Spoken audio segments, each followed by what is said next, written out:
Kaya pala ganito ang naging resulta ng kapalaran ko.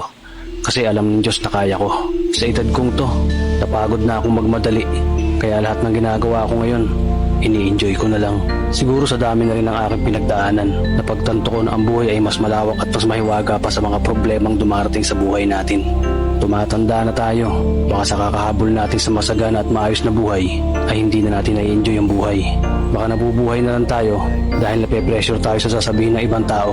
Marami na rin akong mga naging maling desisyon sa buhay, pero lahat yun nagsilbing aral sa akin at natuto ako sa mga pagkakamali ko. May mga taong sobra nating mamahalin at bibigyan ng halaga, pero ibabalik lang sa atin ay kabiguan at matinding trauma. Kaya wag nating lilingunin ng mga taong tulad nila dahil mas payapa kapag hindi ka na interesadong malaman pa kung ano pang balita sa kanila. At wag mong idepende ang sarili mo sa kahit kanino. Tandaan mo, kahit sarili mong anino, iiwan ka din nito kapag madilim na ang paligid mo.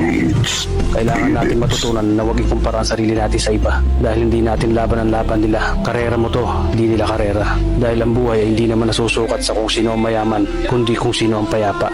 Kaya galingan mo lang palagi tol dahil napakaraming tao mapanghusga, hihilahin ka pababa. At lagi mo itong tatandaan.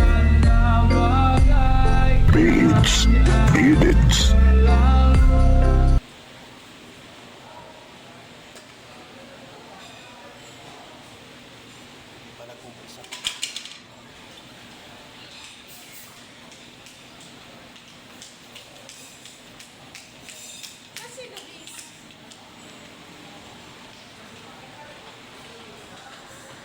Babay guys.